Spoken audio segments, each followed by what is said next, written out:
You watching my nose come around? Very nice. Successful jank. Oh no! Stingray is Town 6, you're cleared to engage. Lead is rolling in, engaging south to north, left in, right out. They say that variety is the spice of life, and the reality is that, yeah, I need to do something different. It's not that I'm not in love with helicopters anymore, but I do just want to do some other things. And I've had the Tomcat sitting in my module bin for quite some time and not really bothering to learn how to use it. And I figured it might as well be time to pull it out and start learning a new skill, which is dogfighting. Now, it's something that I understand conceptually, and for whatever reason, I'm okay at it with older aircraft, but when it comes to jets, I think I just don't have a good understanding of power management and all that, so I couldn't think of anyone else better to ask to help me figure this out than my buddy Growling Sidewinder. Now, GS was very gracious in sacrificing some of his time to show me the basics, and I asked him if I could share that knowledge with you guys. I've broken this up into a couple videos so you can follow along on this journey as I try to learn a new skill, and maybe you guys can pick up something along with it. Thanks for watching.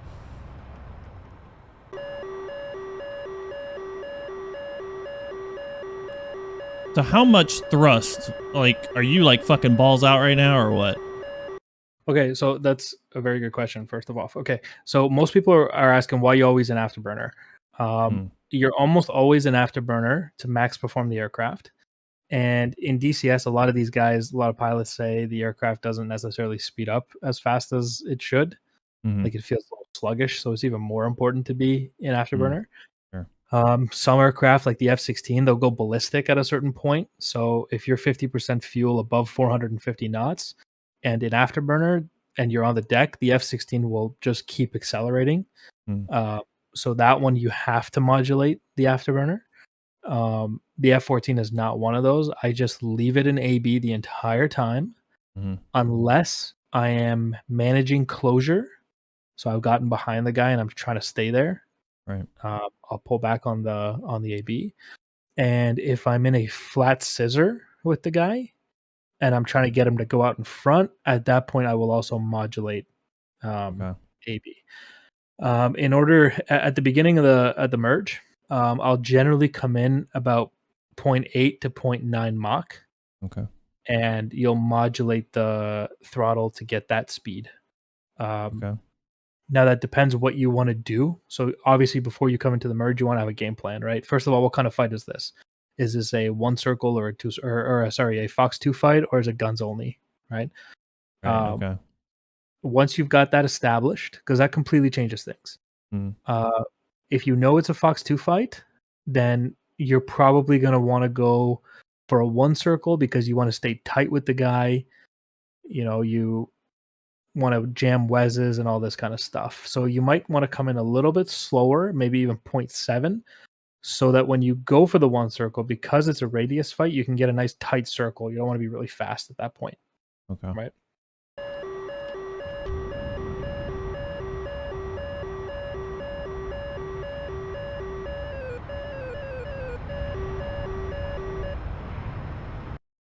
Okay. So I look out the back. I see you committed to the two circle. You were a little bit late at the merge. Okay. Right. We crossed and you still were wings level, which means you gave me a little bit of turning room. Like I got a couple degrees of a turn. Yeah, I can see you and I can already tell you're like, I'm like, how the fuck has he turned so much? Okay. Exactly. Right. So that's one thing that's happened.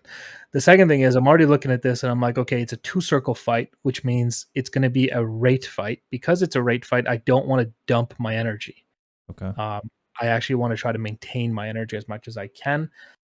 The F-14, the rate speeds are generally between 0.5 to 0.6 Mach. Obviously, that depends on temperature, but you know, DCS, it's pretty much the same. So 0.5 to 0.6 Mach is generally where I keep it. And at this point, I'm like, okay, we're in a raid fight, so I'm just going to pull. I'm going to maintain my energy. I'm not going to go any lower than 0.5 to 0.6 Mach. Okay. Okay. All right. Yeah.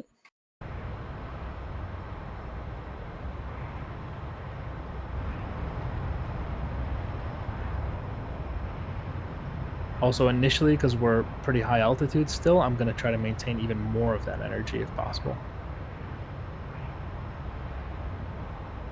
Right now, I'm looking at you, and I can see your wings are swept back, which tells me you're fast. Okay. You're making a big circle, which means if I can just keep my energy, I'm going to sit inside your circle. So what should I be doing in this situation when I see this happening? Or is Well, it the just only too late? I'm just fucked. Well, yeah, you're fucked. So the reason is, dude, a lot of dogfights are won and lost at the merge, right? The guy makes the first initial mistake and it's already over. You know, it's 3-4 turns after that he's dead. So the situation here is a little bit different because we're both in symmetrical aircraft. Mhm. If I was a Hornet, so let's say I was a Mirage. Hornet's not a good example because that thing overperforms in DCS. If I was a Mirage and I was trying to force a one circle fight with you in this situation, are you fucked? No, you have me in a raid fight, right? You're good. Just keep doing what you're doing. Get yourself down to the correct rate speeds and just raid fight the guy. And again, we're keeping it super basic right now. It gets a Sure. lot more complicated, right? So what speed are you at right now? Well, because right now I looked at you and I saw how fast you were, Uh-huh. I've actually kept myself at about 0.8 Mach right now. Okay. Okay. Okay, I'm at which is just 8.5. a little above 400 knots. And so right now I'm just trying to figure out what I'm going to do with this F-14 because he's fast. I don't know what he's trying to do. Is he trying to do a fast fight? Because that's a whole different thing. Is he going to all of a sudden dump his energy? Like, I'll figure it out as I go. Right now, if you look at us, there's a pretty decent separation, right? So there's not a whole lot I can do right now. If this was a Fox 2 fight, I would pull you into the HUD and take a missile shot at you. That would be it, right? But gunfight, we're just going to continue. Right now, what you need to do is, because you're so fast, you're making circles the size of Texas. You need to tighten down that speed. You need to get rid of some of it, which means you need to exchange your kinetic energy for nose position. Right? These are the conversions: gravitational potential to kinetic to gravitational potential, or kinetic to nose position. Right? Take that speed, burn it, and get nose position. So you're going to pull G's. You're going to pull that nose around, try to slow your aircraft down, and that should fix a whole lot of problems for you. Okay. But don't pull too hard because then you're fucked. Right. All right. Okay.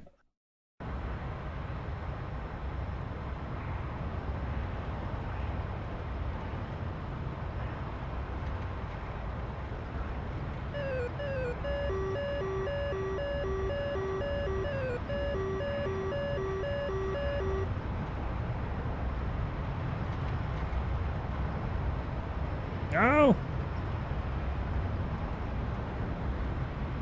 Your wings are open, so that's good. That tells me at least you're close to those rate speeds. You might be a little faster, a little slower, but generally you're in the ballpark.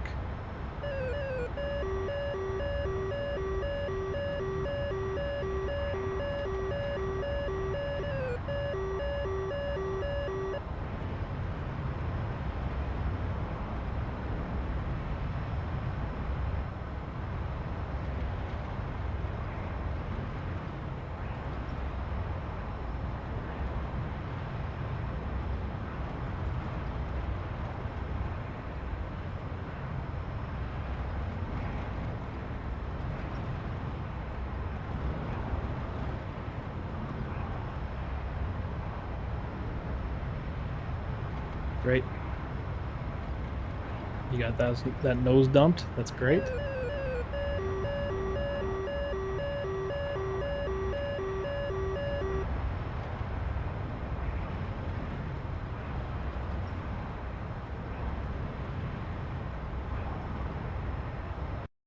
Okay, right here.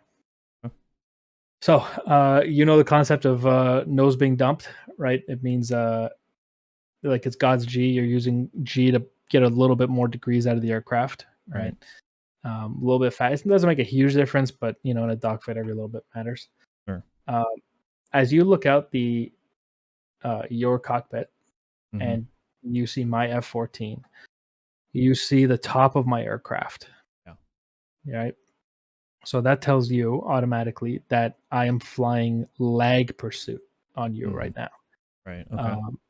Right. So that theoretically would mean that I'm unable to pull lead, or I'm holding you in an assessment window. I'm waiting to reach attack cues. So when you see the guy in lag pursuit like this, you're not necessarily in danger, but you need to figure out what you're doing, because he may be lining you up. Don't feel safe just because you see the top of his aircraft. Essentially, you'll notice sometimes if you're fighting, I don't know, F-16s, and no, F-16 is a bad example. Let's say F-15s. You're fighting F-15s, and they're really pulling hard, and you can still see the top of their aircraft because you're pulling hard also, and they just can't get that nose to come around. Because if you can see front profile, like flat, not the top of his aircraft, then he's pulling pure, right? If you're still seeing the top and he's trying to come to pure, usually that indicates with vapors coming off him, then that means his nose is stuck in lag. And technically you're safe in that situation. There's nothing he can do. Right. But again, you need another plan, right? Because he's trying to kill you. And then obviously, if you see front profile of his aircraft, he's going pure. The only reason he's ever flying pure is because he's about to go to lead, right? So if you see pure, you see lead. I mean, lead is guaranteed to come next, which means he's going to shoot at you. As soon as you see pure, you need to start thinking about jinking. Okay. Right? Jinking, literally, in order to keep it simple, there's out of plane maneuvers and blah blah blah. But basically, do anything other than what you're doing right now. Right. Because on your flight path, you're about to get lit up with tracers, right? So get out of that flight path. Okay. All right. We'll continue.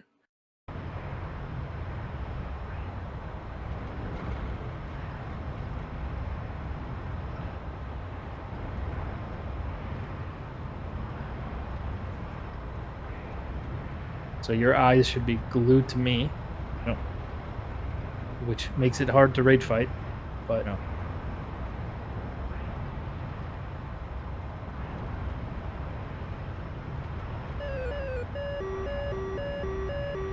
you watching my nose come around? Very nice. Successful shit! change. Oh no! Oh no! Oh no! No no! You got me.